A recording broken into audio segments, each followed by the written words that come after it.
لام زبر لا، لام زیر لی، لام پیش لو، للیلو۔ اس کا پڑھنے کا طریقہ یہ ہے کہ اس کو ابھی زبان سے نکالا ہے تو اگلا اس کے ساتھ ہی پڑھ دیں، للی، یہ نہ ہوگا اس کو تسلی سے بندہ پڑھ لے للی تو یہ طریقہ غلط ہو جائے گا، للیلو۔ اب یہ پڑھا ہے تو فوری یہ ساتھ پڑھ لیں، للیلو، یہ ہو جائے گا۔ نون زبرنا، نون زیرنی، نون پیش نو، ننینو۔ آپ نے غور کیا ہوگا یہ میں نے ابھی شروع کیا ہے تو ساتھ ہی یہ نی بول دیا ہے، نو بول دیا ہے فوری، ننینو۔ را زبر را، را زیر ری، را پیش رو، راریدو، راریدو، راریدو کریں گے غلط ہو جائے گا۔ توا زبر توا، توا زیر توی، توتی، توتی، توتی نہیں کریں گے، توتی نہیں کریں گے، توتی، دونوں کو برابر۔ توا پیش تو، توتی تو، توتی تو۔ دال زبر دا، دال زیر دی، دال پیش دو، ددی دو۔ ابھی زبان سے نکلا ہے تو تینوں پڑھ جائیں، جیسے ہم کتابہ کرتے ہیں اس کو کاتابہ کریں گے غلط ہو جائے گا، کاتابہ یہ بھی غلط ہو جائے گا، تو کتابہ، کتابہ، تینوں کو برابر رکھیں گے۔ تو اسی طرح ددی دو، تا زبر تا، تا زیر تی، تا پیش تو، تتی تو۔ تو آگے ہمارا ترجمے کا سبق ہے۔ ترجمہ جہاں تک ہم نے پڑھنا تھا، یعنی ہمارے اس سمیسٹر کے اندر جتنا ترجمہ تھا وہاں تک ہم نے پڑھ لیا ہے، تو باقی ہم ترجمے کے متعلق جو ہے شروع سے کچھ اور چیزیں پڑھتے ہیں۔ اعوذ، میں پناہ میں آتا ہوں، میں پناہ مانگتا ہوں، یہ کہہ لیں تو اعوذ کیسے بنا ہے؟ آ تو ہو گیا، اس کا ترجمہ میں ہو گیا، یہ علامت مضارع ہے، عین واو زال، یہ آپ نے اصل ذہن کے اندر رکھنا۔ اعوذ نعوذ تعوذ، اس کے اندر عین واو زال ہے، تو عین واو زال یہ مادہ ہو، یہ حرف اصلی ہو تو اس کا اکثر جو ہے کیا ترجمہ لیا جاتا ہے؟ اس کا ہے کسی کی پناہ لینا، کسی کی پناہ میں آنا، عین واو زال، کسی کی پناہ میں آنا اور اس سے چمٹے رہنا۔ عین واو زال کا ترجمہ ہو سکتا ہے حفاظت طلب کرنا، حفاظت مانگنا۔ عین واو زال کا ترجمہ حفاظت، یعنی یہ مادہ ہو، اس کے ساتھ آپ کوئی بھی عربی بن جائے ان تینوں کے ساتھ، اعوذ تعوذ، اعاذ یعوذ، حفاظت طلب کرنا۔ تعویذ جو ہے اس سے بھی لوگ حفاظت ہی طلب کرتے ہیں کہ یہ ہے تو بس اس نے مجھے بچا لینا ہے، تو اس کو اس لیے اللہ تعالیٰ کے رسول صلی اللہ علیہ وسلم نے فرمایا کہ یہ شرک ہے، کیونکہ بھروسہ اس پر کر لیا ہے۔ شیطان کا ترجمہ شیطان سرکش، شیطان شین تو نون سے بنا ہے، شیطان جو ہے یہ شین تو نون سے بنا ہے، تو اس کے ترجمے کیا لیے جاتے ہیں؟ انتہائی دور ہو جانا۔ شیطان کا ترجمہ ہوتا ہے انتہائی دور، یعنی بہت دور ہو جانا، شیطان بالکل جو ہے ہدایت سے بہت دور ہو چکا ہے۔ تو ویسے تو اس کا نام جو ہے وہ ابلیس ہے، شیطان کا ترجمہ انتہائی دور ہو جانا۔ شیطان کا ترجمہ سرکش، سرکش، شرارتی، سرکش، ہر بری خصلت جو ہے اس کی طرف منسوب ہے، کوئی بری خصلت ہے، حسد، غصہ، یا پھر ایک اور ترجمہ اللہ کی رحمت سے دور ہو جانا۔ دیکھیں نا شروع میں بھی انتہائی دور ہونے والا، تو اللہ کی رحمت سے دور ہو جانا۔ شطن، شطن یعنی شین تو نون، یا شین تو نون، یا شین یا تو غصے سے سوختہ ہو جانا، غصے سے سوختہ۔ صبح شام کے اذکار کا سبق ہے، تو ہر کام کرنے سے پہلے بسم اللہ پڑھتے ہیں، ہر کام کرنے سے۔ اچھا یہ یاد رکھیں، یہ دعا ایسی ہے کہ صبح 3 مرتبہ پڑھ لیں تو شام تک کوئی نقصان نہیں ہوگا، اگر شام کو 3 مرتبہ پڑھ لیں تو صبح تک جو ہے کوئی نقصان نہیں پہنچے گا۔ ہر کام شروع کرنے سے پہلے پڑھتے ہیں، تو بسم اللہ تو سب کو آتی ہے۔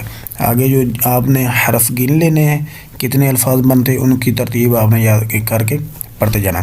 بسم اللہ، آگے ہا کو ساتھ ملا دیں لام کے ساتھ، الذی، بسم اللہ الذی، بسم اللہ الذی، بسم اللہ الذی نہیں، لا کے اوپر کھڑی زبر ہے، اس کو لمبا کریں گے، بسم اللہ الذی، بسم اللہ الذی، الذی، زی کو لمبا کریں گے، بسم اللہ الذی۔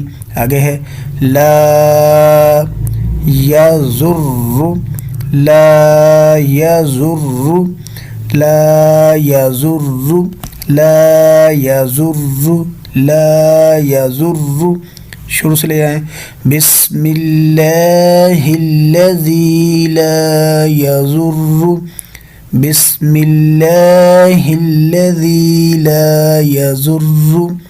بسم اللہ الذی لا یضر مع اسمہ. مع اسمہ. مع اسمہ. اب اس الف کی جو ہے یہاں پر پڑھنے کی ضرورت نہیں، لکھا رہے کوئی بات نہیں، یہ دوسرا الف ہے حمزہ وصل. مع اسمہ. مع اسمہ. مع اسمہ. مع اسمہ شیء. مع اسمہ شیء. مع اسمہ شیء. مع اسمہ شیء. بسم اللہ الذی لا یضر مع اسمہ شیء. لا یضر مع اسمہ شیء. بسم اللہ الذی. بسم اللہ الذی اس کا ایک سیٹ بنائے. لا یضر مع اسمہ شیء. لا یضر مع اسمہ شیء. لا یضر مع اسمہ شیء. آگے ہے فی الارض. فی الارض آسان ہے. ولا فی السماء. فی الارض ولا فی السماء. فی الارض ولا فی السماء. پھر سے شروع سے کر لیں. بسم اللہ الذی لا یضر مع اسمہ شیء فی الارض ولا فی السماء وہو السمیع العلیم. وہو السمیع العلیم. سمیع نہیں، سمیع العلیم. کچھ لوگ سمیعن کہہ دیتے ہیں بھائی، شروع میں لام الف لام ہو تو شروع تنوین ختم. وَهُوَ السَّمِيعُ الْعَلِيمُ. وَهُوَ السَّمِيعُ الْعَلِيمُ. وَهُوَ السَّمِيعُ الْعَلِيمُ. صبح 3 مرتبہ، شام 3 مرتبہ پڑھیں. صبح سے شام تک نقصان نہیں ہوگا، شام پڑھیں گے صبح تک نقصان نہیں ہوگا. تو اسے اچھی طرح یاد کریں، بار بار پڑھیں. آپ 10-15 دن پڑھیں گے نا، چاہے اوپر سے دے کے پڑھ لیں، آپ کو یہ زبانی یاد ہو جائے گی. آگے ہمارے سلام کے آداب ہیں، تو اس میں اب ہم پڑھیں گے صحابہ کرام جو ہیں سلام کو کتنی اہمیت دیا کرتے تھے، اور مصافحہ سلام منہ سے منہ بولنا اور مصافحہ ہاتھ سے ہاتھ ملانا. تو اس میں ہے جب تک ہاتھ ملا رہے گناہ جھڑتے رہتے ہیں. ہاتھ ملا کے تھوڑا سا ہاتھ ہلانا ہے، حرکت دینی، اوپر نیچے کرنا ہے، اور جس نے سلام کیا ہے اس کی طرف مسکرا کر دیکھنا ہے، اور تب تک ہاتھ پیچھے نہیں کرنا جب تک دوسرا مصافحہ کرنے والا ہاتھ پیچھے کرنے کا ارادہ نہیں کرتا. تو جب تک ہاتھ پیچھے نہیں کریں گے، ہاتھ ملا رہے گا، اس وقت تک گناہ جو ہے وہ جھڑتے رہیں گے. تو صحابہ کرام اپنے ساتھی سے کس طرح سلام کرنے کی کوشش کرتے تھے؟ اپنے ہاتھوں کے اوپر خوشبو لگاتے تاکہ میں دوسرے سے جب سلام کروں گا تو وہ میرے ہاتھ سے خوشبو آئے گا. مسلمان کو خوش کرنا، خوش ہونا، یہ تو بڑی بات ہے. تو نبی صلی اللہ علیہ وسلم نے فرمایا کہ مسلمان کو خوش طبیعت کے ساتھ ملنا، خوش چہرے کے ساتھ ملنا، یہ بھی نہیں کیا. تو اس سنت پر ضرور عمل کریں. ہاتھوں پر، اپنے جسم پر، اپنے کپڑوں پر خوشبو لگائیں. جس سے مصافحہ کرنا ہے وہ خوش ہو آپ سے. یہ نہ ہو کہ سگریٹیں جو ہیں وہ پھونکتے رہیں، سوار چرس وغیرہ وہ پیتے رہیں، پیاز کچے کھاتے رہیں، کبھی مسواک نہ کی ہو، منہ سے بدبو آتی ہو، تو سلام لینے والا جب آپ اس سے ملیں تو وہ کہے بھئی یہ کس بلا سے میں مل بیٹھا ہوں، اس سے تو ملنے کا کوئی فائدہ نہیں، بدبو آ رہی.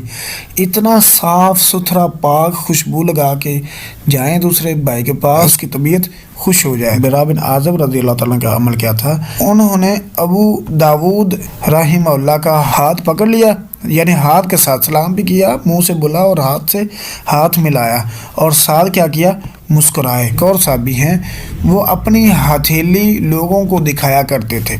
ایک صحابی اپنی ہتھیلی لوگوں کو دکھایا کرتے تھے، بھی لوگوں سن لو یہ ہتھیلی جو ہے نا، اس ہتھیلی کے ساتھ میں نے نبی پاک صلی اللہ علیہ وسلم سے مصافحہ کیا. صحابی 2 ہتھیلیاں نہیں دکھا رہا. کتنی ہتھیلیاں دکھا رہا ہے؟ 1 ہتھیلی دکھا رہا ہے. اگر 2 ہتھیلیاں ہوتا ہے تو صحابی کیا کہتا ہے کہ یہ 2 میرے ہاتھ ہیں، ان دونوں ہاتھوں کے ساتھ میں نے نبی پاک سے مصافحہ کیا ہے. تو وہ کیا کہہ رہے ہیں کہ اس ہتھیلی یعنی 1 ہتھیلی سے نبی پاک سے مصافحہ کیا. ایک تو صحابی کی فضیلت ہے کہ انہوں نے نبی پاک سے مصافحہ کیا، دوسرا یہاں سے یہ ثابت ہو رہا ہے کہ 1 ہاتھ سے مصافحہ